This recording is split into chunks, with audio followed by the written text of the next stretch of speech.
여기 띄워져 있는 거는 필기노트가 띄워져 있는 거고요. 여러분들 필기노트가 있고 그다음에 이제 본 교재가 있습니다. 필기노트는 있어도 되고 없어도 되고 합니다. 근데 어차피 수업 시간에 필기노트가 어차피 제가 필기하는 내용들이 여기 다 들어가 있기 때문에 추가로 필기할 내용들이 있으면 여기 앞에다 따로 또 이렇게 필기를 좀 하겠습니다. 그리고 복습하실 때는 필기노트만 보시는 게 아니라 필기노트랑 교재를 꼭 보셔야 돼요. 그 사례 같은 거라든지 그다음에 전체적인 내용이라든지 이건 다 교재에 있기 때문에 교재랑 꼭 같이 복습하실 때 같이 보셔야 된다. 그래서 교재도 중간중간에 보면서 같이 나갈 거고요.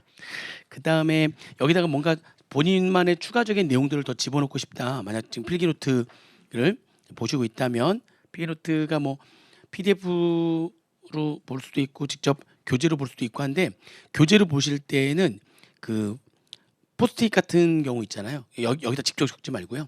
투명 포스트잇 같은 거 있거든요. 왜냐면 그게 나중에는 이런 내용을 내가 여기다 적다니 만약에 창피한 것도 있을 수 있거든요. 근데 여기다 적어버리면 못 지우잖아요. 투명 테이프에다 적으면은 그냥 뜯어내면 되니까 쓸데없는 내용일 수도 있거든요. 나중에. 그러니까 일단 투명 테이프를 좀 이용해가지고 있어요. 이게 딱 붙이면은 3M에서 나온 건데 붙이면 안에 있는 내용도 보이고 투명하게 돼 있는 이렇게 그런 그 포스트잇이 투명한 포스트잇이거든요. 그거를 이용해가지고 적는 게 좀 더 좋을 거다.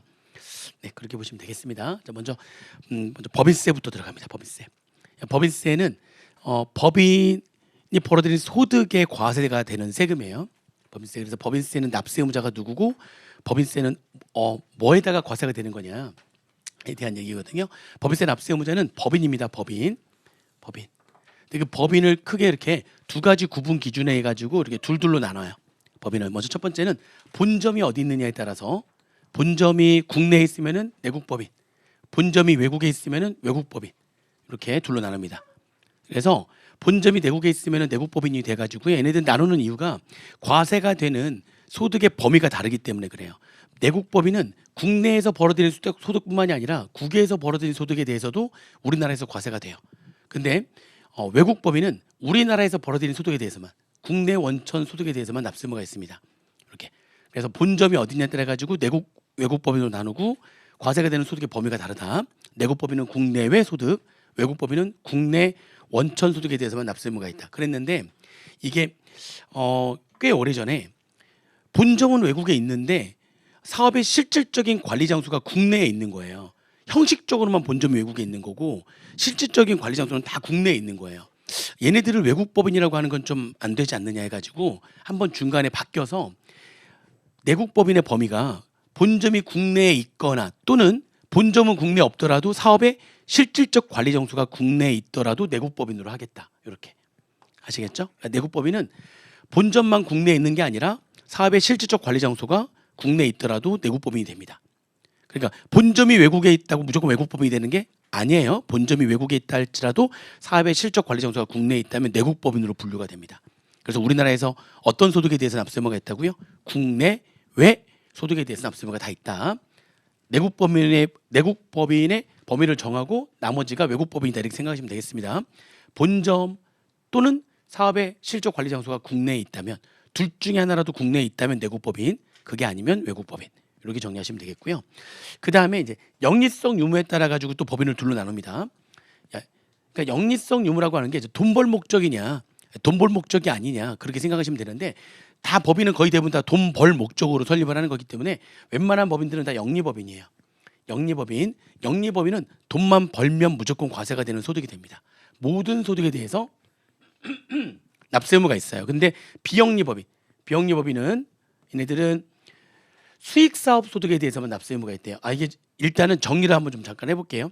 비영리법인이 되려면 두 가지 요건을 모두 충족하셔야 돼요. 두 가지 요건을 모두 충족하면 비영리법인이 됩니다. 둘 중에 하나라도 충족이 안 되면 영리법인이 되는 거예요. 그럼 비영리법인이 뭐냐 정확하게? 비영리법인은 일단 설립 목적 자체가 공익 목적으로 설립이 돼 있어야 돼요. 그러니까 돈 벌 목적이 아니라 공익 목적으로 설립이 돼야 됩니다. 공익 목적으로, 그러니까 그 공익 목적이 학술, 종교, 자선, 복지 등등등 이런 목적으로 설립이 되는 거예요. 그게 바로 공익 목적인데 대표적으로 학술 목적으로 설립된 학교가 공익 목적으로 설립된 거예요. 학술 목적으로 설립된 거니까. 종교단체, 각종의 자선단체, 또는 복지 단체들이 다 공익 목적으로 설립한 그런 단체들입니다. 공익 목적으로 설립을 했다고 해서 무조건 비영리법인이 되는 건 아니에요. 공익 목적으로 설립된 상태에서 두 번째 요건도 중요한데, 이게 공익 목적으로 설립이 됐지만 돈을 벌긴 벌거든요. 학교도 등록금으로 돈 벌잖아요. 학교도 돈 번단 말이죠. 그죠? 종교단체에서도 뭐 헌금이나 이런 것들 내다 보니까 돈이 들어옵니다. 돈을 벌면 어떻게 돈을 벌든지 간에 모든 소득을 구성원에게 분배해서는 안 됩니다. 그러니까 구성원이라고 하는 게 그 설립한 사람들이 있을 거 아니에요. 굳이 얘기한다면 일반 영리법인에서는 주주 같은 사람들, 이런 사람들이 구성원이라고 되는, 구성원, 출자자, 공익 목적으로 설립을 할 때라도 누군가가 출연해서 출자라고 하는 거죠. 이제 공익 목적으로 설립되는 비영리법인은 출연이라고 합니다. 이제 영리법인은 출자라고 하는 거고, 뭔가 누군가가 돈을 내 가지고 그래서 만든 거 아닙니까? 그 사람들이 구성원이 되는 거니까, 굳이 얘기한다면 주식회사의 주주 같은 사람들, 그런 사람들을 우리가 구성원이라고 하는데, 돈을 벌면 구성원에게 분배해서는 안 돼요. 영리법인은 주주들이 다 배당금으로 돈을 가져가잖아요. 가져갈 수 있잖아요. 근데 얘네들은 그 배당금으로 줄 수 없다는 겁니다. 구성원들한테 소득을 분배할 수 없다. 그러면 벌어들인 소득이 어떻게 되면, 벌어들인 소득이 크게 두 가지로 이렇게 나눠져요. 두 가지로. 비영리법인, 이런 공익 목적으로 설립한 단체가 벌어들이는 소득은 크게 두 가지가 있습니다. 고유 목적 사업을 해가지고 벌어들인 소득. 그러니까 대학교를 예를 든다면 등록금. 학술 목적으로 설립이 됐고, 그렇죠? 자기 설립 목적에 따라서 일을 했는데 돈이 들어오는 거죠. 고유 목적 사업을 했는데 돈이 들어오는 거예요. 대표적으로 대학교의 등록금이죠. 그리고 수익 사업 소득이라고 해서, 수익 사업 소득. 대학교에서 학생들을 가르치면서 받는 돈 말고도 대학교가 돈 버는 장사 같은 걸 할 수가 있죠. 대표적으로 연세대학교에서 연세 우유를 만들어 판단 말이에요. 건국대학교도 건국 우유를 만들어 팔아요. 걔네들의 설립 목적이 아니죠. 우유 만들려고 설립한 건 아니잖아요. 근데 걔네들이 하다 보니까 그런 일반적인 우유 회사처럼 그런 일반적인 장사도 한단 말이죠. 그러니까 만든 거는 공익 목적 설립을 했지만, 그게 자기네들이 뭔가 일반적인 회사처럼 장사해가지고 돈을 벌어들일 수가 있는데, 걔네들을 뭐라고 한다고요? 수익사업 소득이라고 해요. 물론 수익사업 소득에 대해서 정확한 정의는 나중에 따로 공부합니다. 나중에 심화반 때 공부를 합니다. 정확한 정의는. 이게 이유가 있어요. 이게 비영리법인의 수익사업 소득을 정확하게 이해하려면 소득세를 알아야 돼요. 소득세랑 좀 연결되는 게 있거든요. 그래서 법인세랑 소득세랑 기본반에서 공부를 한번 하고, 심화반 다시 들어갔을 때, 다시 들은 법인세 소득세 한번 공부했잖아요. 그러고 난 다음에 심화반 들어갔을 때는 정확한 수익사업 소득이 뭔지를 그때 가서 공부를 합니다. 소득세 내용을 좀 알아야지만 이해되는 부분들이 있어서, 그냥 지금은 공익 목적으로 설립한 단체가 그런 법인이 장사할 수도 있구나. 많아요. 어떤 학교는 그게 햄도 만들어 팝니다. 상태 좋았는데 상태가 좋았는데 왜 그러지? 여러분들 막 처음 봐서 그런가? 그래서 막 이렇게 너무 좋아서 막 이렇게 목이 막 마르고 그런 건가? 그럴 리가 없는데 왜 그러지? 자, 아무튼 여기 수익사업소득에, 그러니까 아까 건국우유, 연세우유 이렇게 말을 했는데, 그거 말고도 뭐가 있냐면, 전주대학교에서는 온리원이라고 해가지고 다이소 같은 데예요. 그런 사업장이 있어요. 들어가면 다 모든 물건을 1,000원에 팔아요. 비싼 것도 1,000원에 파는 게 아니라 1,000원짜리가 있어요. 그냥 다 1,000원짜리. 그런 생필품 같은 것들을 파는 그런 것들 매장을 운영하는데, 대학교에서 운영하는 거예요. 온리원이라고 막 있고요. 어떤 대학교에서는 이게 햄을 만들어 팔기도 합니다. 대학교에서. 그러니까 축산과가 있어가지고 그 축산과에서 우유 만들지 않고 햄 만들어서 파는 자기네들이 공장이 있어요. 공장에서 햄 만들어 팔고 하는 그런 것도 해요. 그러니까 대학교인데 일반적인 그런 햄 만드는 회사라든지 우유 만드는 회사처럼 일반적인 장사 같은 걸 한다는 거죠. 일단 정확한 정의는 나중에 공부할 거고, 일단은 공익 목적으로 설립이 됐지만 일반적인 법인들처럼 장사를 해가지고 돈을 벌 수도 있구나. 그렇게. 그래서 크게 소득이 둘로 나눠진다는 거죠. 고유 목적 사업을 해가지고 돈을 벌 수도 있고, 그렇죠? 일반적인 장사를 해가지고 돈을 벌 수도 있고. 근데 어떤 돈이든지 간에, 어떻게 돈을 벌든지 간에 소득을 구성원에게 분배할 수 없습니다. 그럼 어떻게 하느냐? 돈을 벌었는데 그 번 돈을 공익 목적을 위해서 다시 써야지만 돼요. 그 번 돈을 공익 목적을 위해서 다시 써야지만 됩니다. 학교에 건물을 다시 새롭게 짓는다든지, 아니면 유능한 교수를 학교에 초빙을 한다든지, 학생들의 어떤 학습 능력을 더 향상시키려고 중앙도서관을 새롭게 짓는다든지 뭔가 공익 목적을 위해서 다시 써야지만 돼요. 아니면 뭐 좀 공부 열심히 하고 조금 집안 어려운 그런 그 학생들한테 장학금을 준다든지 뭔가 공익 목적을 위해서 다시 써야지만 됩니다. 그걸 누구한테 분배할 수 없다고요? 구성원에게 분배할 수 없습니다. 두 가지 조건이 모두 충족이 된 법인을 비영리법인이라고 하는 거예요. 비영리법인. 그러면 원래 비영리법인은 돈을 이렇게 두 가지의 돈을 벌잖아요. 두 가지의 소득이 있잖아요. 근데 이 두 가지 소득이 다 어디에 쓰이기 때문에 공익 목적에 쓰이기 때문에 원래는 과세를 아예 안 하려고 했어요.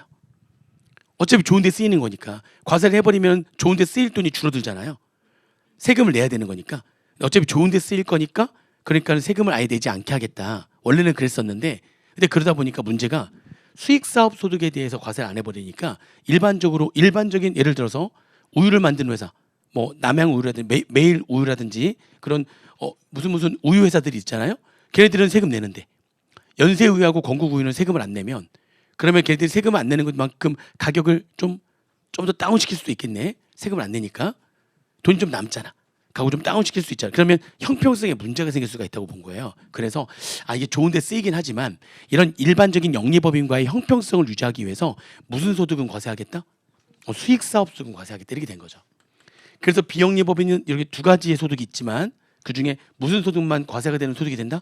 수익사업 소득만 일반적인 영리법인과의 과세 형평성을 유지하기 위해서 수익사업 소득만 과세가 되는 소득으로 한다.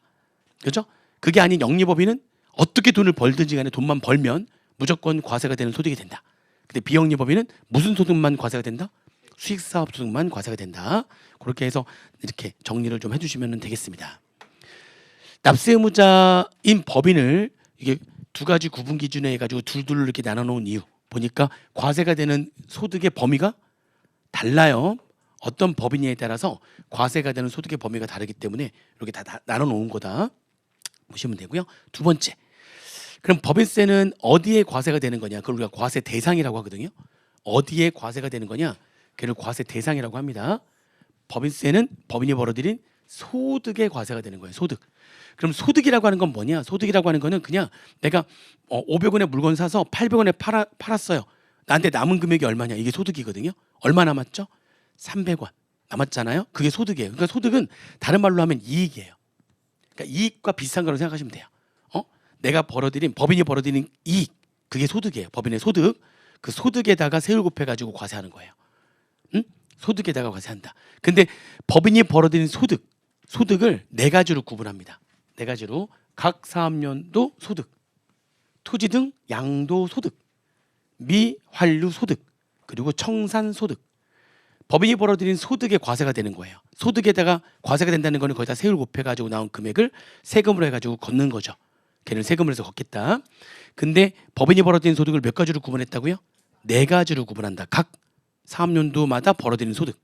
그러니까 각 사업연도마다 벌어들인 소득은 말 그대로 사업연도라고 하는 각 사업연도 소득이라고 하는 거는 매 회계 기간 동안 벌어들인 이익에 대해서 과세한다는 거니까 각 사업연도 소득은 다른 말로 하게 되면 회계학적 표현을 한다면 당기순이익이라고 생각하시면 되겠죠.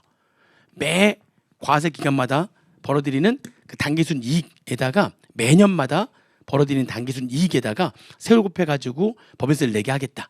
그 법인세를 각 사업연도 소득에 대한 법인세라고 하는 거예요. 각 사업연도 소득에 대한 법인세 매년 벌어들이는 당기순 이익에다가 세율 곱해가지고 법인세 내게 하겠다. 그걸 각 사업연도 소득에 대한 법인세라고 한다. 그래 보시면 되고요. 토지 등 양도 소득.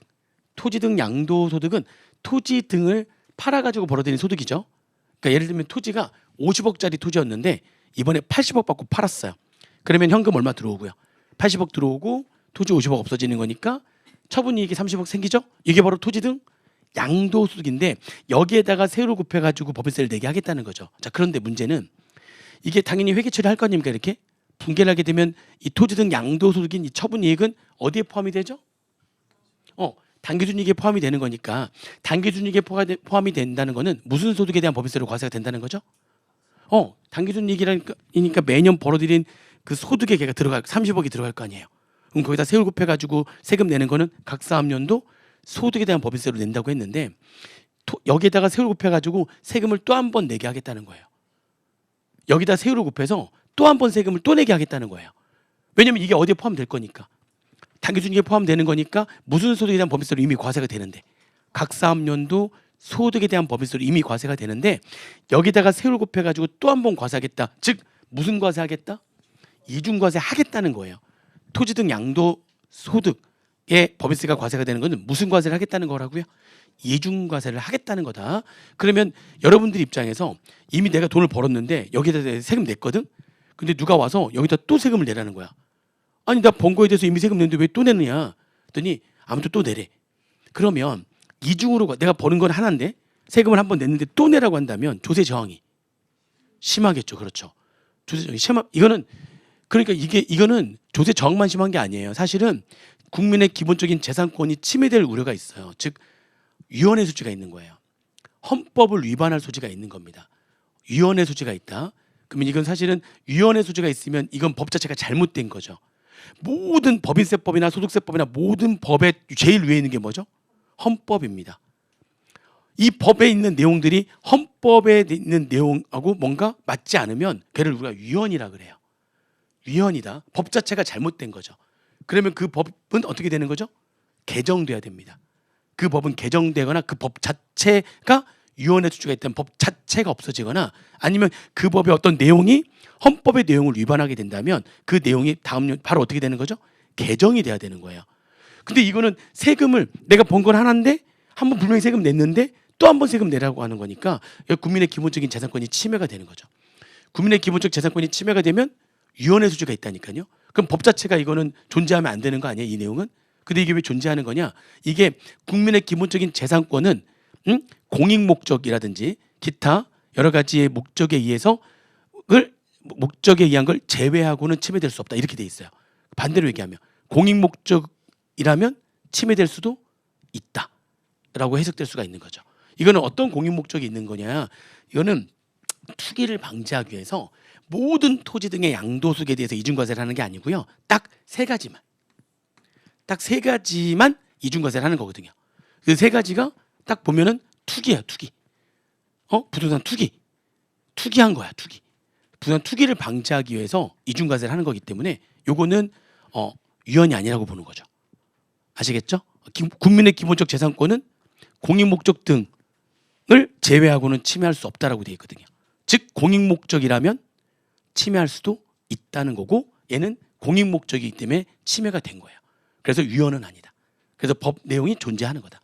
왜냐면 딱 정했거든. 얘네들만 이중과세 한다. 딱 보니까 뭐죠? 뭐만 이중과세 되는 거죠? 토지 등 양도 소득에 대한 법인세로 과세가 되는 대상 자산은 딱 세 가지밖에 없어요. 이 세 가지만 다 뭐와 관련된 거라고요?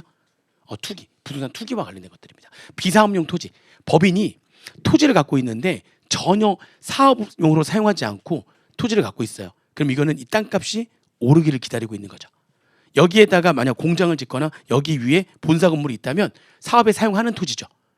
사업에 사용하는 토지라면 투기 목적이 아닌 건데 땅 자체로 계속 갖고 있는 거예요. 땅 자체로 계속 갖고 있는 거예요. 그러면 이 땅값이 지금 오르기를 기다리고 있는 거죠. 그래서 실제로 땅만 갖고 있다가 전혀 사업으로 용으로 사용하지 않고 있는 토지가 이걸 50억에 샀다가 이걸 얼마에 판 거예요?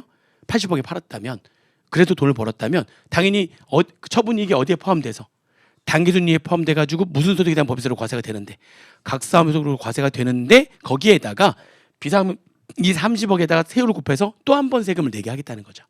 그걸 우리가 무슨 소득에 대한 법인세라고 한다고요? 토지 등 양도 소득에 대한 법인세라고 한다. 그거는 무슨 과세를 하겠다는 거다?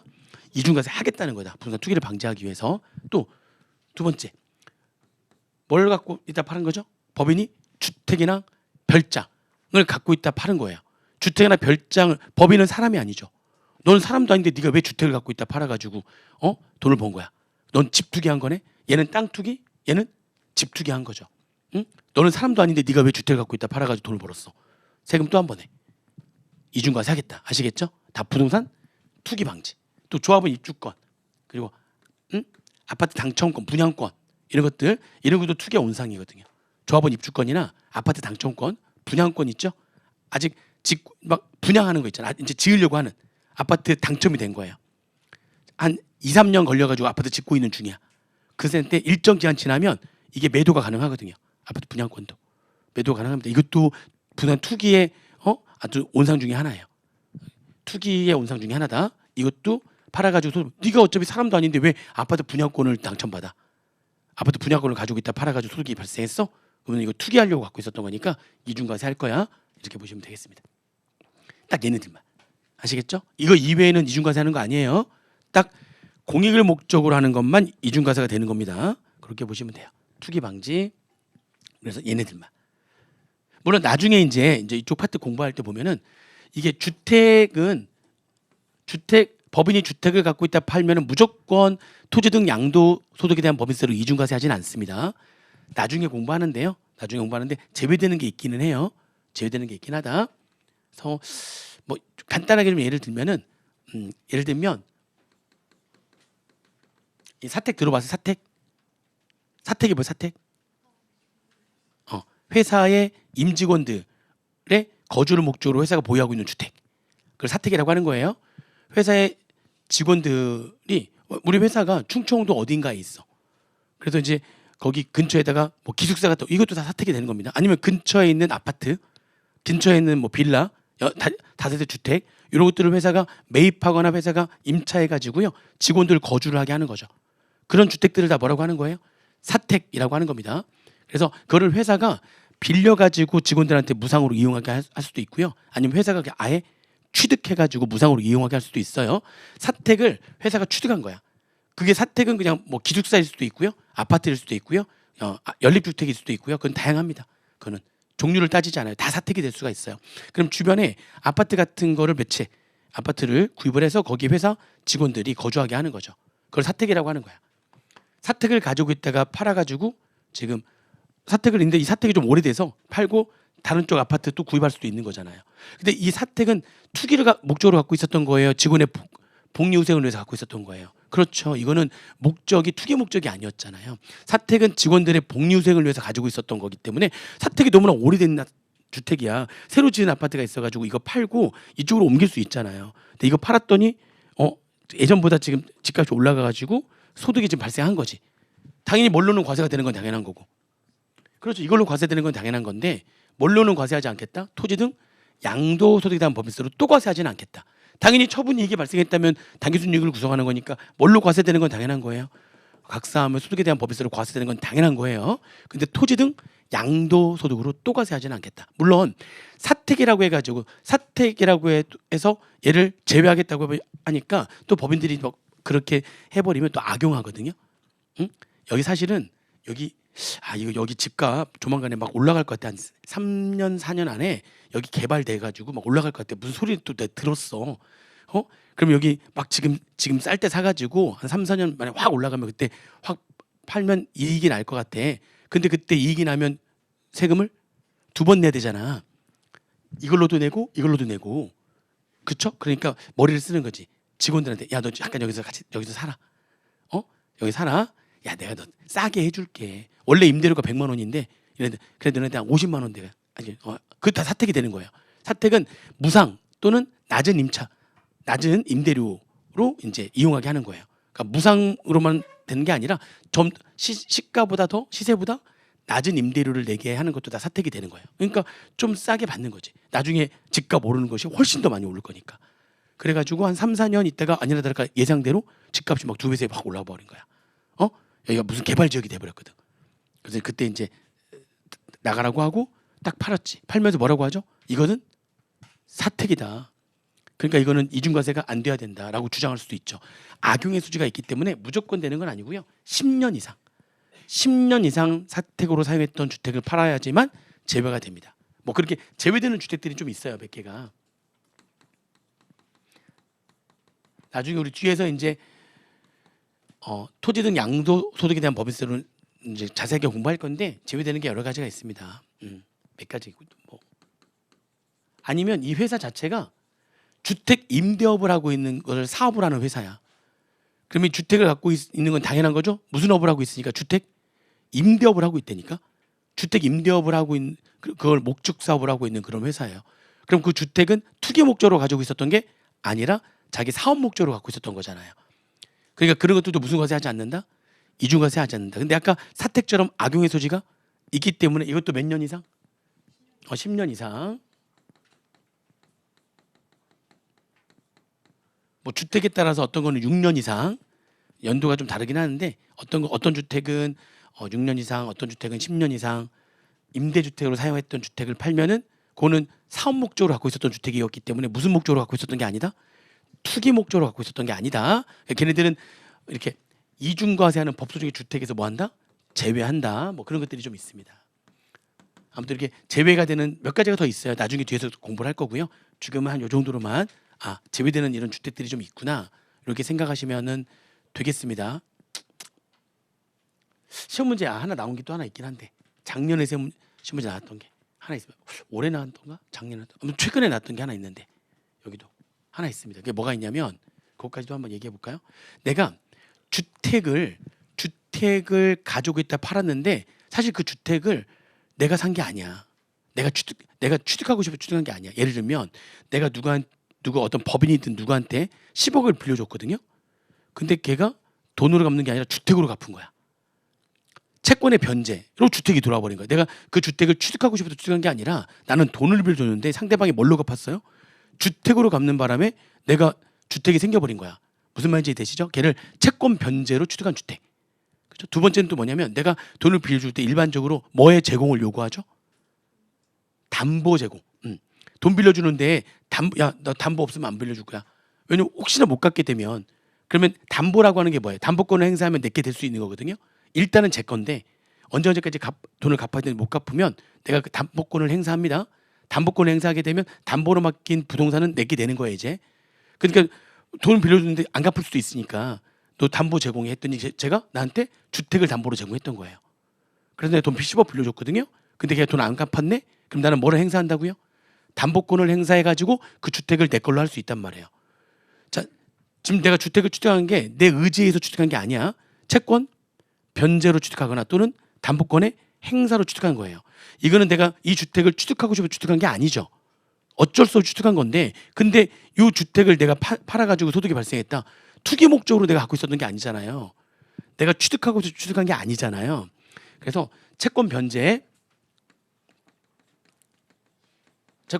또는 담보권의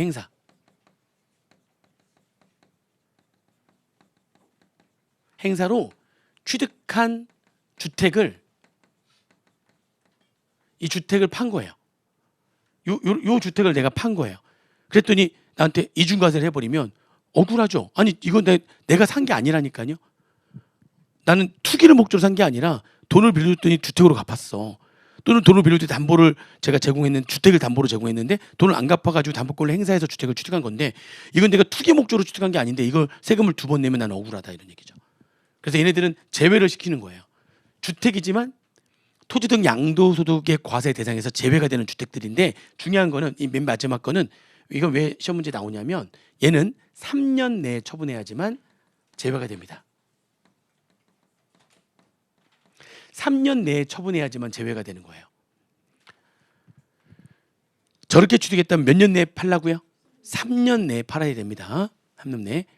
3년 지나서 팔게 되면 딱 취득은 내가 취득하고 싶어서 취득한 건 아니지만 가지고 있는 중에 이거 괜찮은데? 이 집값 오를 것 같은데? 좀 더 갖고 있어 볼까? 이렇게 된 거예요. 3년 이상 보유하고 있다 팔았다면 걔는 이중과세가 됩니다. 이렇게 취득한 주택은 꼭 몇 년 내에 처분해야지만 이중과세 안 한다고요? 3년 내에 처분해야 된다. 왜 3년이라고 했냐면 나중에 우리가 이제 양도소득세 이거 이제 안 봐도 된다고 했으니까 혹시 그거 아세요?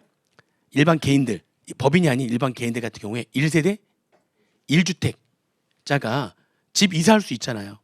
1세대 우리 가족이 여기 주택 하나가 있었는데 요거 팔고 애기 뭐 학교 문제든 아니면 나 회사 문제든 해서 다른 데로 이사 갈 수 있잖아요. 여러 가지 이유로.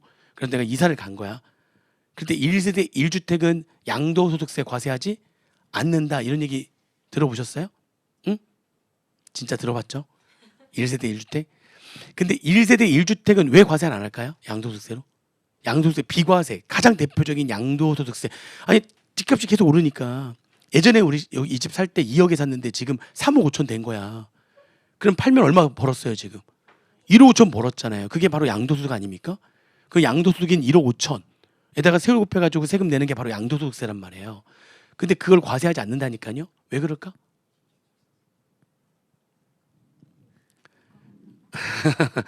아니 그러니까 기본적으로 국민의 기본적인 재산권은 보장이 돼야 된다니까요. 그럼 여기 집값만 올랐어요? 전체적으로 다 올랐어요? 다 오른 거 아니에요? 그러면 1세대 1주택은 국민의 기본적인 재산권이라고 보는 거예요. 그럼 여기서 2억짜리 3억 5천 받았는데 과세가 돼버리면, 그래서 한 3천만 원 세금 내버리면 그러면은 3억 2천만 원밖에 안 되잖아.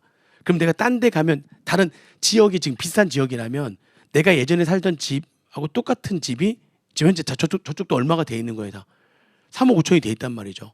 근데 그 집에 못 갈 거 아니에요. 더 작은 집으로 갈 수밖에 없죠. 세금을 내버렸으니까.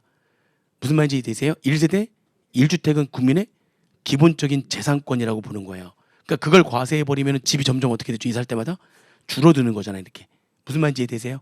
그러니까 헌법에서는 국민의 기본적 재산권을 보장하게 돼 있다 보니까 1세대 1주택은 과세하지 않는 거예요. 비과세하겠다. 자, 근데 보세요.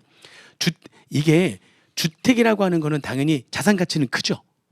자산 가치는 커요. 그래서 담보력은 되게 세요. 자산 가치는 크니까. 그런데 이게 거래는 그렇게 딱 내놓으면 바로 다음날 팔리나? 안 그래요. 그러니까 공인중개사가 있는 거죠. 집을 내놓으면 이게 심지어는 뭐 1년 동안 안 팔릴 때도 있고요. 뭐 2년 걸릴 때도 있고 막 그래요. 그럼 내가 지금 여기 주택이 하나 있는 상태인데 저기 지금 뭐 여러 가지 이유로 인해 가지고 분양을 받았거든요. 신주택을 취득을 했어요. 이거 당연히 내놨겠죠. 이거 내놓고 저기 취득을 했어. 내놨는데 안 팔렸네? 안 팔렸네? 근데 저기 취득을 했네? 딱 팔리고 취득하려고 했는데 이게 딱 아구가 안 맞는 경우가 많다니까요. 그래서 지금 저쪽 이사 갔어. 그러고 난 다음에 한 1년 반쯤 지나서 팔렸어. 팔렸더니 1세대 몇 주택이죠 지금 내가? 그렇죠. 1세대 2주택이 된 상태에서 1세대 2주택이 된 상태에서 이게 팔려버린 거잖아요.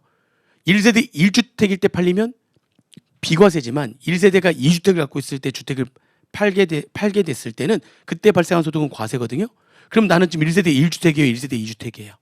그렇죠. 이게 안 팔리는 바람에 저쪽은 취득을 했는데 이게 안 팔려서 지금 일시적으로 어떻게 된 거죠? 1세대 2주택이 된 상태. 근데 이게 나중에 팔린 거야. 그럴 수 있잖아요. 그런 경우 되게 많아요. 되게 많습니다. 주택은 내놓는다고 바로 팔리는 게 아니다 보니까. 그러면 1세대 2주택이 때 팔린 거니까 이건 과세한다. 이거 억울해요, 억울하잖아요. 억울하죠. 억울하잖아. 그래서 그때도 일시적인 2주택, 그때도 기간이 몇 년이겠어요? 3년입니다. 3년. 신주택을 취득한 날로부터 몇 년 내에 구주택을 팔면 3년 내에 팔면 1세대 1주택이 때 팔린 걸로 봐서 여전히 뭐 해줍니까? 비과세를 하는 겁니다.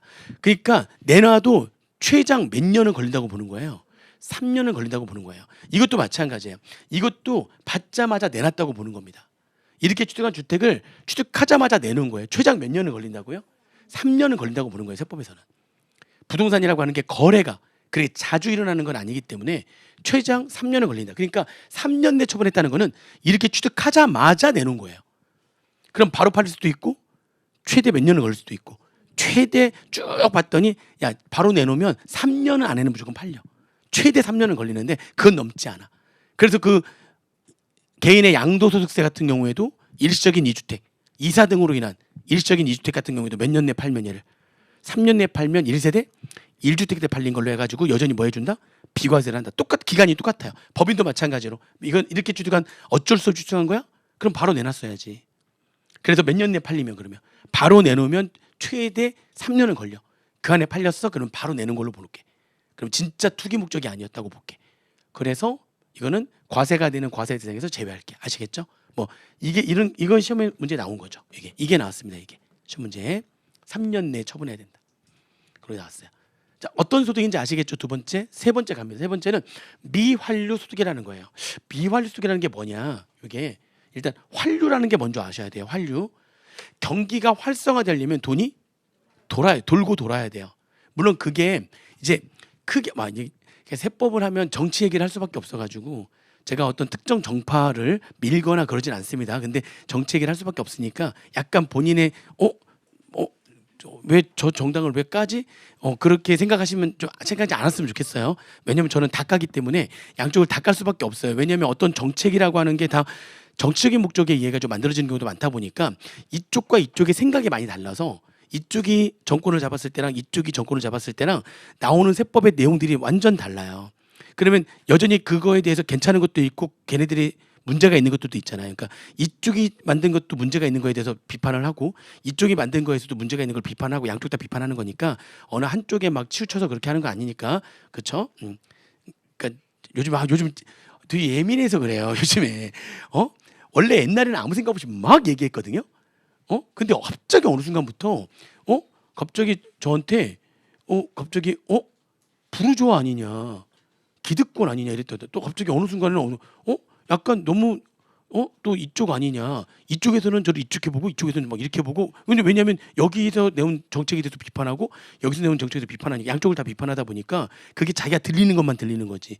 그러다 보니까 약간 좀 막 그런 거 아니야 이렇게 얘기해서 좀 속상한 일이 좀 있었어요. 근데 그 전혀 무슨 어떤 색깔이 있어서 그런 게 아니라 어떤 거에 누가 어떤 정당이 내세웠든지 간에 괜찮은 거는 괜찮다고 하고 문제가 있는 건 이건 바뀌어야 된다. 개정돼야 된다. 이건 좀 문제가 있다. 이런 얘기는 저는 해야 된다고 생각하기 때문에 그 얘기가 중간중간에 나와요. 또 정치색이 있어서 그런 건 아니니까. 아무튼 크게 둘로 나눠져 가지고 그렇죠. 한쪽은 약간 중심 이렇게 볼게요. 세금과 관련해 가지고 정신을 하자면 한쪽은 약간 기업 중심이에요. 한쪽은 기업 중심이고요. 한쪽은 약간 서민 중심이에요. 중심 자체가. 근데 목표하는 바는 같아요. 경기가 활성화돼야 된다는 생각은 같은 생각을 갖고 있어요.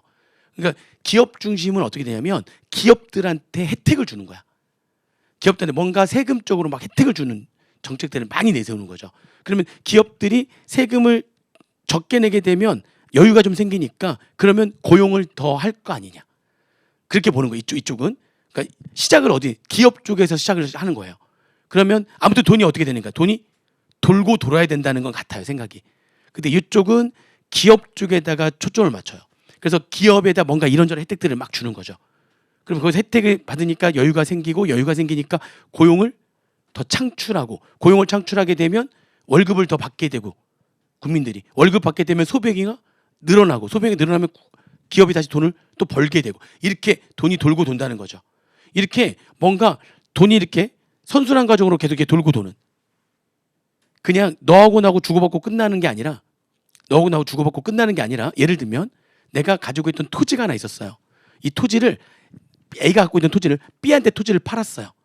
그럼 이게 고용 창출하고 전혀 관계가 없거든요. 그럼 나는 쟤한테 토지를 넘기고 쟤는 나한테 돈을 넘기고 쟤하고 나하고 토지하고 돈만 주고받고 끝내는 거죠. 돈이 도는 게 아니라 나하고 쟤하고 돈과 재산을 서로 주고받고 끝내는 거죠. 이거는 환류가 아니에요. 돈이 도는 게 아닙니다. 나하고 쟤하고 돈이랑 재산을 주고받고 끝내는 거니까. 돈이 돌려면 환류가 되려면 결국에는 고용 창출이 돼야 돼요. 뭔가 내가 쓴 돈이 여기서 나간 돈이 뭔가 고용 창출이 돼야 돼요. 그래서 고용 창출이 되게 되면 국민들이 돈을 벌게 되니까 돈을 벌게 되면 뭐가 또 늘어나는 거죠? 소비가 늘어나게 되는 거고 그럼 다시 또 기업이 돈을 벌게 되는 거고 그럼 다시 또 월급을 더 많이 주게 되는 거고 이렇게 돈이 이렇게 계속 돌고 도는 거죠. 이렇게 이게 바로 이제 경기가 활성화된다는 건데 그거를 초점을 기업 쪽에다 맞추는 거예요. 그게 이쪽 파고 이쪽 파는 그게 아니라 기업 쪽 혜택을 주는 게 아니라 이쪽에다가 서민들한테 초점을 맞추는 거죠. 그냥 기본소득을 준다든지 최저임금 이런 쪽으로 정책을 만드는 거죠. 그래서 아예 처음부터 기업을 배제하고 여기다 돈을 먼저 딱 주고 시작하는 거예요. 그러면 국민들이 돈을 많이 받게 되면 그러면은 그 돈을 쓸 거 아니냐 이렇게 들어가는 거죠. 돈을 초점을 여기서 시작할 거냐 여기서 닭이 먼저냐 달걀이 먼저냐 이 차이인 거예요. 그래서 이쪽에다 초점을 맞추는 거니까 여기 돈을 일단 주자 그런 거죠. 돈을 주면 돈을 쓸 거 아니냐. 쓰면은 기업이 돈을 벌 거고 기업이 돈을 벌면 고용을 또 창출할 거 아니냐. 이렇게 해가지고 시작을 여기서 하자. 아무튼 그게 전부 다 뭐가 되는 거죠? 어디서 시작하든 간에 지금 둘 다 생각하는 건 뭐예요? 지금 돈을 돌고 돌게 만든다는 거죠. 이게 뭐라고 한다고 이걸 경기가 활성화되도록 고용이 창출돼가지고 소비가 늘어나서 기업이 돈을 벌고 다시 또 고용을 창출하고 이렇게 선순환 과정으로 돈이 계속 돌고 도는 거를 환류라고 한단 말이에요. 그거를 뭐라고 한다? 걔를 환류라고 한다. 그러면 미환류는 뭐겠어요? 안 도는 거죠.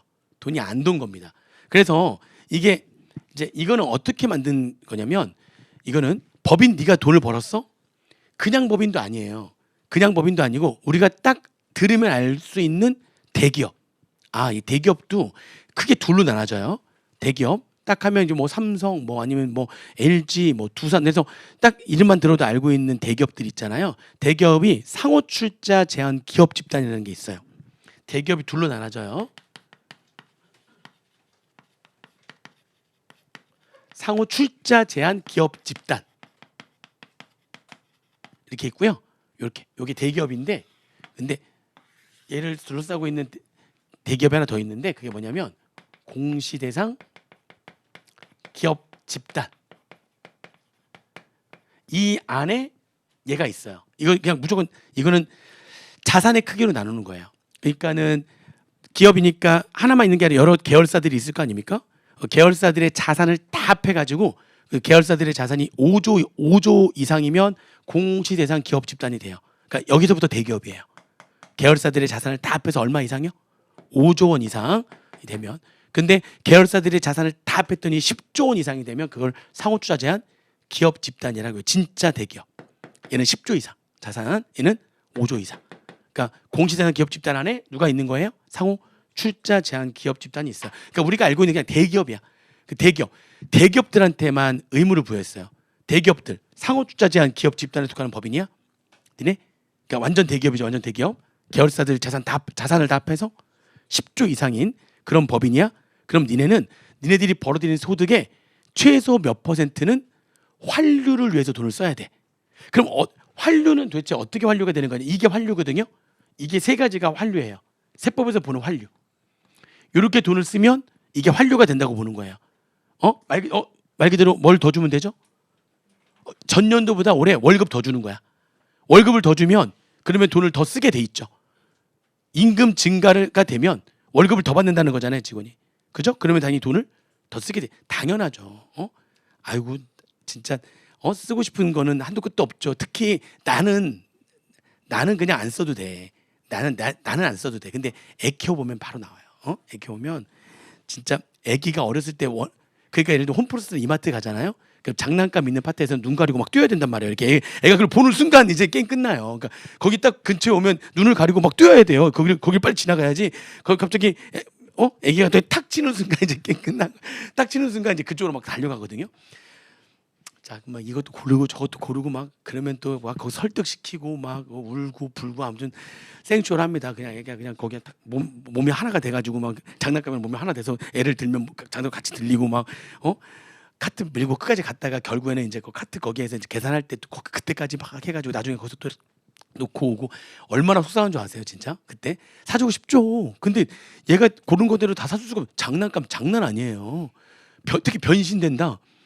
저는 이제 애가 남자애기 때문에 결혼하고 10년 만에 애를 낳았어요.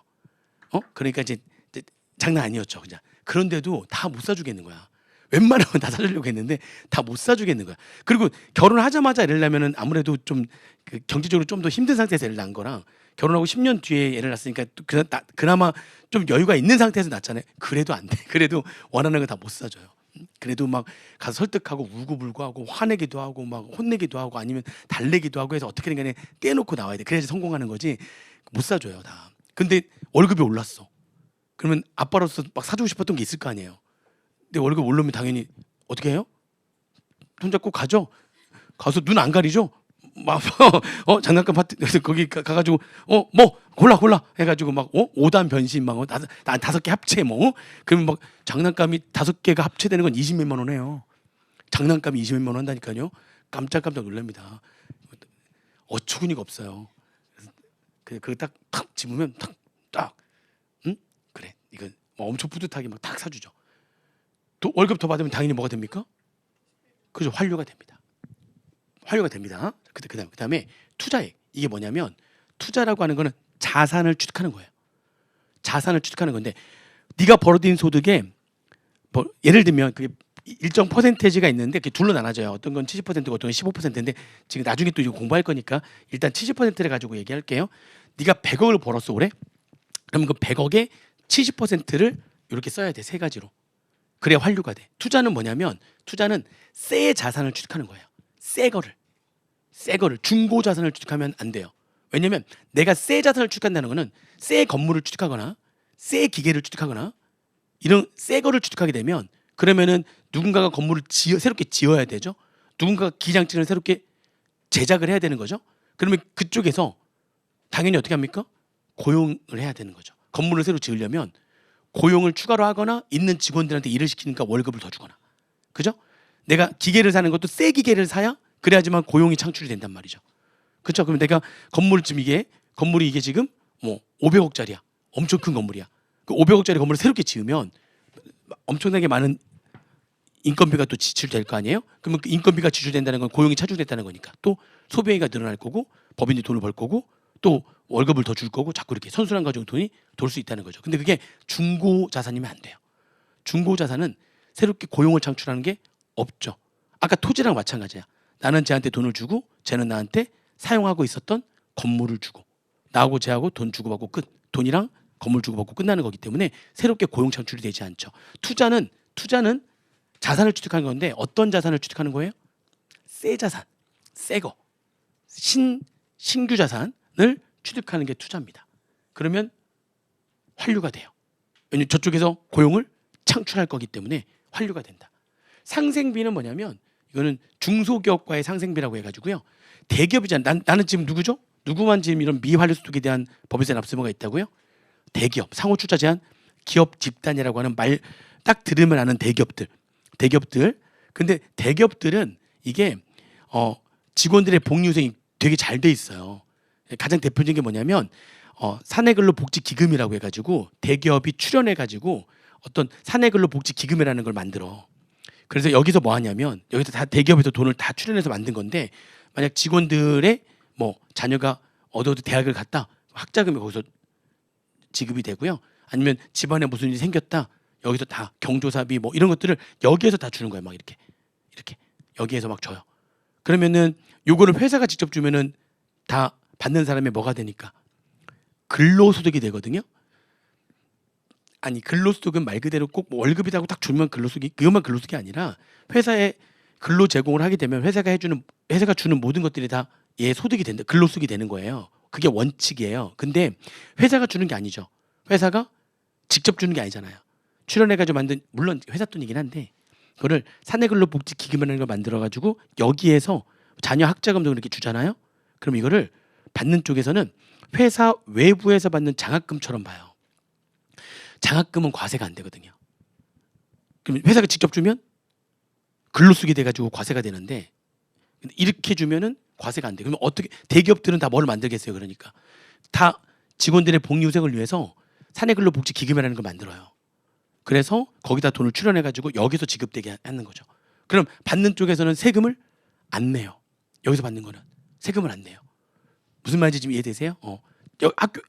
회사에서 직접 학자금을 주게 되면 이거는 근로소득으로 과세가 되는데 이렇게 통해서 주면 과세가 안 돼요.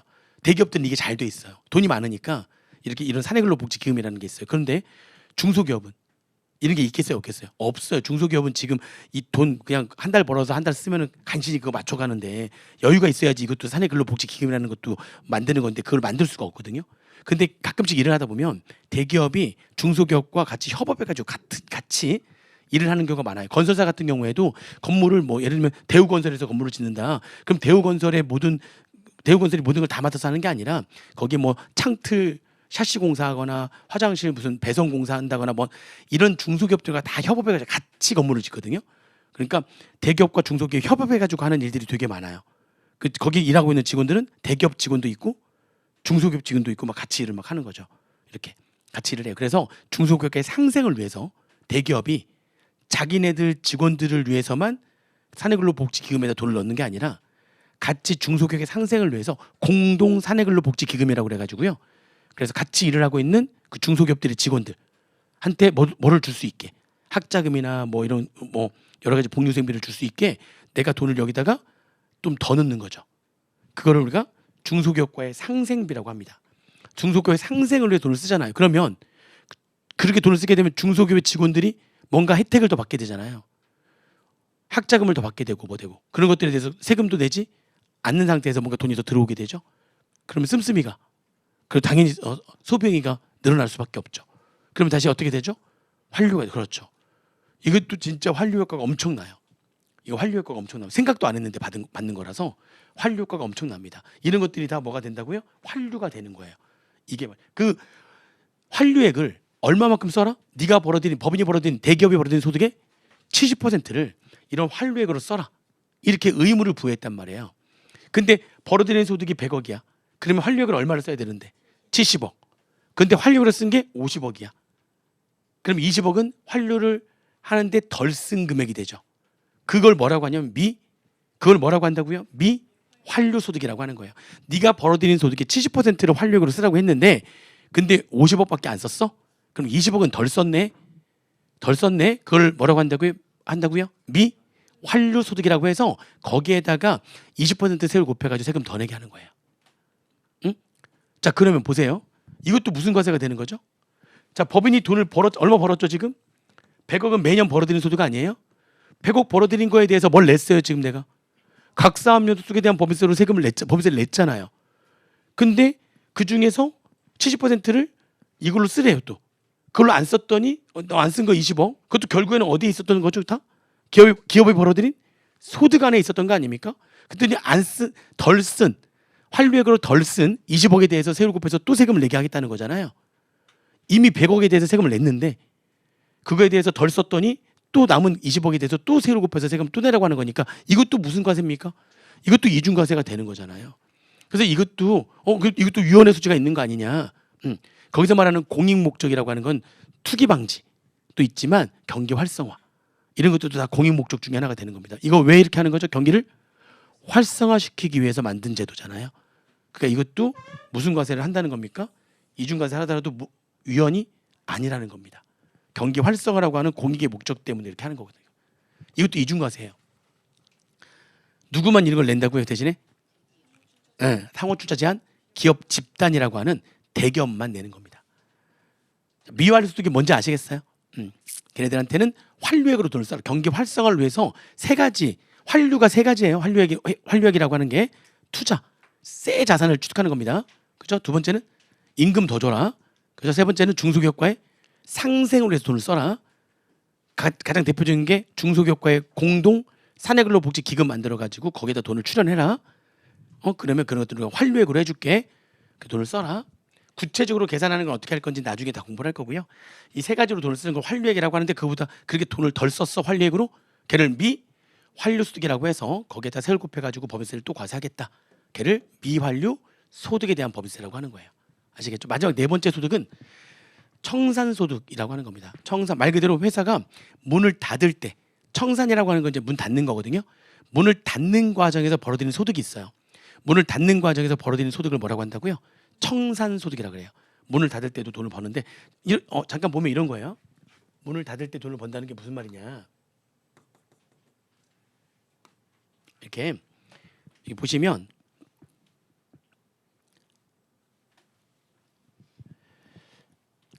X1년도 1월 1일부터 12월 31일까지 이렇게 계속 회사가 계속 경영을 하고 있어요. 그러면은 X1년도에 벌어들인 당기순이익이 있을 거 아닙니까? 거기 당기순이익에다가 세율 곱해가지고 세금을 내는 거죠. 각 사업년도 소득에 대한 법인세로 이제 3개월 이내에 내는 거라서 3월 30일 날 내는 겁니다. 또 X2년도에도 벌어들인 당기순이익이 또 있을 거 아니에요.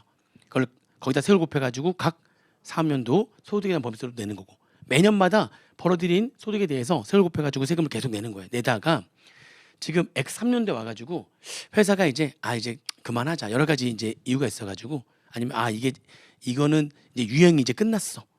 이 사업은 사업성이 없다. 접자. 그래가지고 문을 닫게 된 거예요.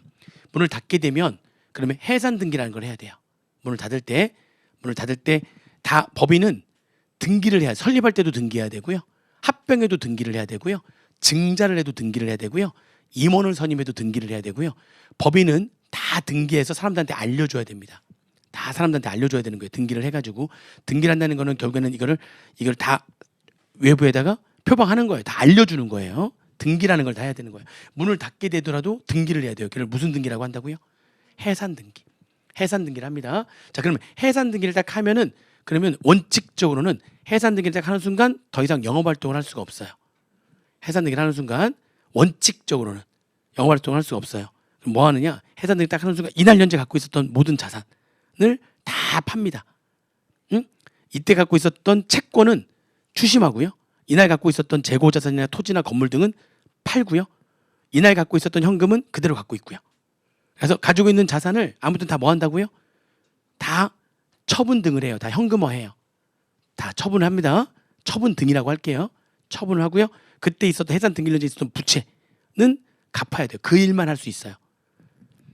해산 등기를 하게 되면 원칙적으로 뭐를 못 한다고요? 정상적인 영업 활동은 할 수 없고요. 가지고 있는 자산 다 팔고 그때 갚아야 될 빚 다 갚고 그 일들만 할 수가 있어요. 걔를 청산 절차라 그래요. 그래서 언제 그게 끝나느냐? 다 팔고 다 갚으면 돈이 남을 거 아닙니까? 걔를 우리가 잔여 재산가액이라고 그래요. 그게 확정됐다는 거는 자산 다 팔고 빚 다 갚았다는 얘기예요. 그러면 뭐가 확정된다고요? 잔여 재산가액이 확정이 되는데 그때 청산 절차가 종료가 되는 거예요. 해산 등기를 하게 되면 원칙적으로는 정상적인 영업 활동을 할 수 없고 그날 현재 갖고 있던 자산 다 팔고 그렇죠? 그날 현재 갖고 있었던 빚 다 갚고 하는 일만 할 수가 있다. 걔는 다 팔고 다 갚으면 뭐가 확정이 된다? 잔여 재산가액이 확정이 되는데 그때 청산 절차가 종료가 된다. 여기까지 이해되시죠? 그러면 요때 있던 순자산 해산 등기일련제 해산 등기일련제 재무상태표 보니까 자산이 500, 부채가 300, 자본이 200 이렇게 있었어요. 이날 현재 있었던 순자산이 얼마예요? 그러니까 200. 근데 이거를 이날 현재 있었던 자산을 다 팔고 그날 현재 있었던 빚 다 갚고 남은 금액을 우리가 잔여 재산가액이라고 하잖아요. 이날 현재 순자산은 200인데 이걸 다 팔았더니 자산을 다 팔았더니 600이 된 거야. 500이었는데 그걸 다 파는 과정에서 600 받은 거지. 이날 있었던 빚은 그냥 그 금액대로 다 돈을 갚았어요. 그러면 잔여 재산가액은 얼마가 돼 버리는 거예요? 300.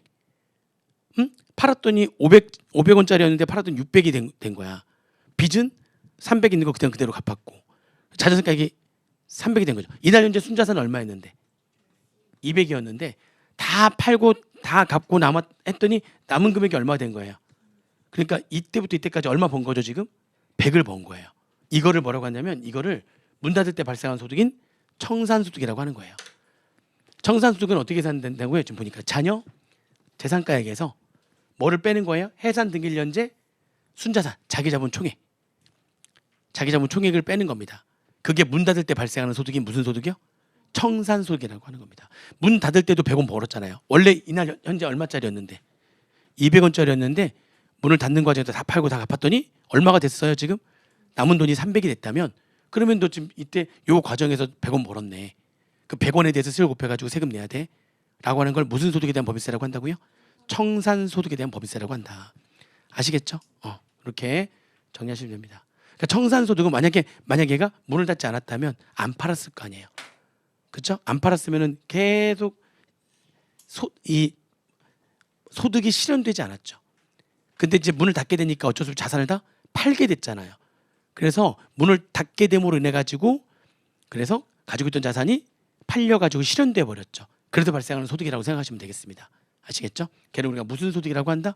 청산소득이라고 한다. 거기에다 세를 곱해가지고 법인세를 낸다. 총 그러니까 법인세가 지금 보니까 과세가 되는 소득별로 법인세를 내는 거예요. 그렇죠? 4가지 소득으로 구분이 됩니다. 각사업면도 소득 거기다 법인세 내면 각사소득에 대한 법인세. 각사업면도 소득을 줄여가지고 각사소득이라고 해요. 각사소득에 대한 법인세. 두 번째 토지 등 양도소득이라는 게 있는데 거기에 대해서 법인세를 내거든요. 토지 등 양도소득에 대한 법인세. 무슨 과세다? 이중과세다. 그래서 이거는 모든 게 이중과세가 되는 것이 아니라 이중과세가 되는 게 딱 3가지로 정해져 있다. 그렇죠? 투기 방지를 위해 부동산 투기를 방지하기 위해서 만들어진 거다. 세 번째 미환류소득 경기를 활성화시키기 위해서 이중과세 하는 거다. 누구한테만? 상호투자 제한 기업 집단이라고 하는 대기업들한테만 이중과세 하는 거다.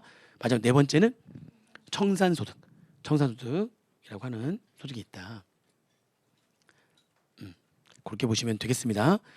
됐어요. 그러면 거기 이제 소득이 총 4가지가 있었잖아요. 4가지 소득이 있는데 법인은 총 아까 2가지 구분 기준에서 둘로 나눴잖아요. 이렇게 둘로 나눴는데 그 법인을 조합을 만들면 4가지 조합이 나오는 거예요. 4가지 조합이. 그죠?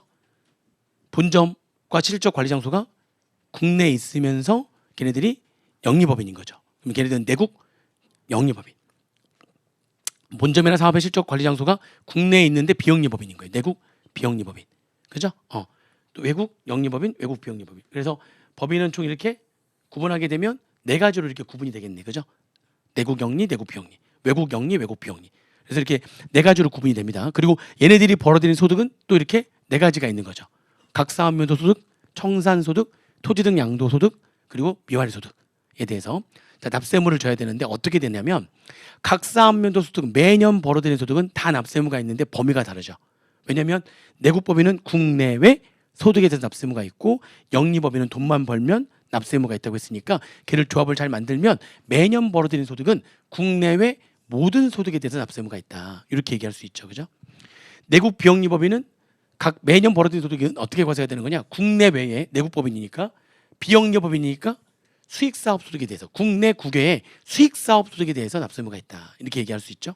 외국 영리법인은 외국법인이니까 국내 원천의 소득에 대해서만 납세무가 있고요. 영리법인이니까 국내 원천의 모든 소득에 대해서 납세무가 있다.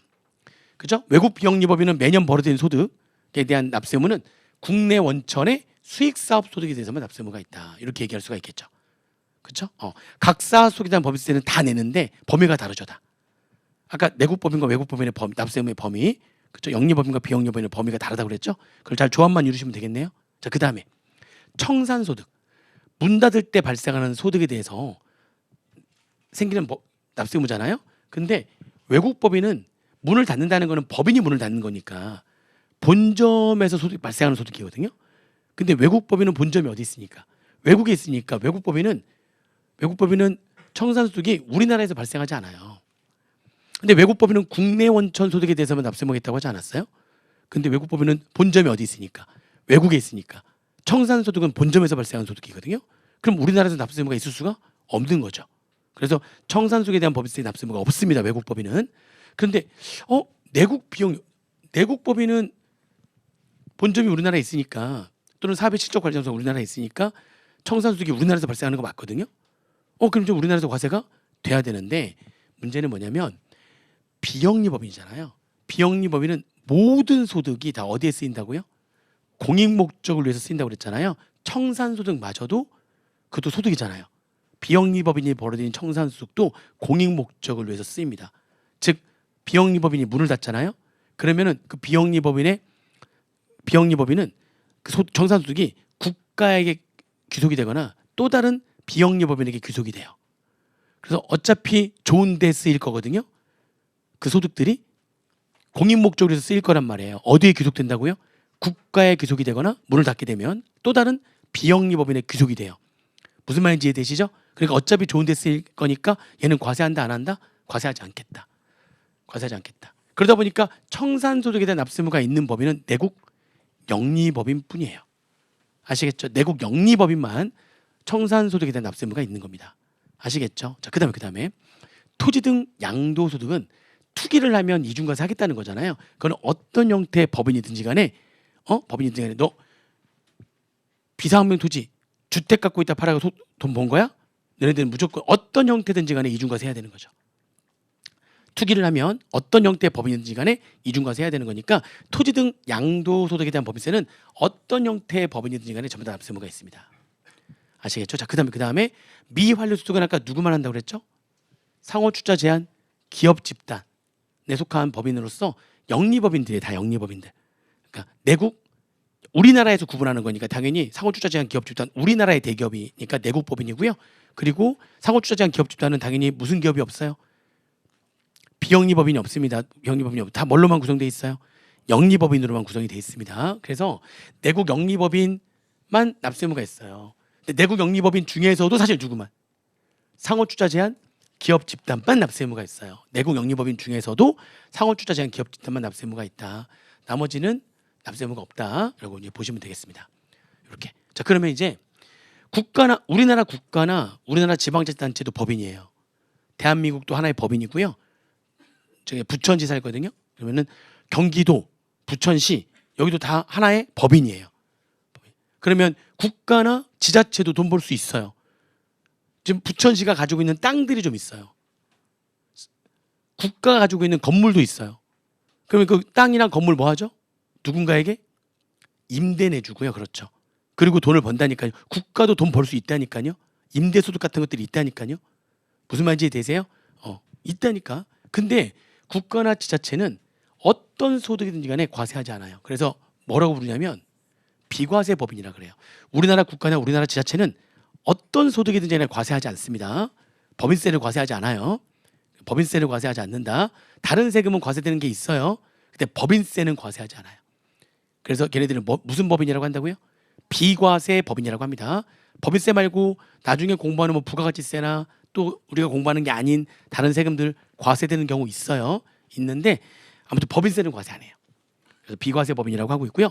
그러면 외국의 정부나 외국의 지자체, 외국의 정부나 외국의 지자체도 우리나라 와서 돈 벌 수 있거든요. 예를 들면은 프랑스 대서관 쪽에서 그쪽에 와가지고 그쪽에서 무슨 문화원 같은 거 이렇게 운영하면서 그 방학 때마다 프랑스어를 가르쳐 주는 거야. 좀 일반 학원보다 좀 더 저렴하게. 그래서 막 인기가 되게 인기 높아요. 좀 저렴하게 해가지고 거기서 프랑스어 배울 수 있으니까 뭐 그런 데 가서 돈 벌어요 안 벌어요? 그러니까 돈 벌 수 있다니까요. 외국의 정부나 외국의 지자체도 우리나라 와서 돈 벌 수 있어요. 근데 얘네들은 그럼 어떻게 과세할 거냐? 외국의 정부나 외국의 지자체는 외국 비영리법인처럼 봐요. 외국 비영리법인처럼 봐가지고요. 각 사업면 소득은 어떻게 납세 의무가 있어요? 국내 원천의 수익 사업 소득에 대해서 납세 의무가 있다. 아시겠죠? 근데 청산 소득에 대해서 납세 의무가 없고요. 토지 등 양도 소득은 납세 의무가 있고요. 미활 소득은 납세 의무가 없습니다. 외국의 정부나 외국의 지자체는 뭐처럼 본다고요? 외국 비영리법인처럼 봐서 과세가 됩니다. 납세 의무가 있을 수가 있어요. 그러니까 우리나라 국가나 우리나라 지자체는 아예 법인세를 과세하지 않아요. 비과세 법인이고요. 그렇습니다. 또 거기 이제 교재를 보시게 되면은 13페이지에서 14페이지에 걸쳐가지고 그런 얘기들이 이렇게 쭉 나오잖아요. 그 교재에 있는 내용이랑 이렇게 정리를 좀 하시면 됩니다. 앞에 표만 지금 있는 거고 거기는 내용들을 복습할 때는 쭉 한번 읽어보세요. 내용들을 꼭 읽어보시면 좋겠습니다. 자, 그 중에 우리가 지금 공부해야 될 내용은 뭐냐면 그 중에서 요 여러 가지잖아요. 근데 우리가 공부하는 주된 내용은 뭐냐면 내국 영리법인의 각 사업연도 소득금액이에요. 이게 우리가 공부하는 주된 내용이에요. 나머지는 뒤에서 간단하게 미활소득이 뭐고 토지 등 양소득이 뭐고 청사소득이 뭐고 나중에 뒤에서 간단하게 공부를 합니다. 근데 우리가 공부하는 주된 내용은 얘예요. 내국 영리법인의 각 사업연. 이게 실제 법인세에서 차지하는 비중도 90% 이상이고요. 우리가 공부하는 거는 거의 뭐 99%라고 보시면 돼요. 다 이거 공부하는 거다. 내국 영리법인의 각 사업연도 소득금액 이걸 공부하는 거다. 그래서 이제 3절에 각 사업연도가 뭔지 공부를 해야 되기 때문에 사업연도, 납세지 이런 것도 공부를 합니다. 그리고 2절에 보시면은 신탁소득이라고 나와 있잖아요. 2절에 14페이지 1-14페이지에서 1-15페이지에 걸쳐가지고 신탁소득이라고 나와 있는 게 있는데 걔는 지금 공부하지 않습니다. 걔는 나중에 소득세 쪽에서 공부할 거예요. 소득세 쪽에서 또 나오거든요. 근데 그때 공부할 거고 지금은 신탁소득이라고 하는 건 몰라도 돼요. 지금은 아시겠죠? 네. 잠깐 쉬었다가 3절에 사업연도 납세지 들어가도록 하겠습니다.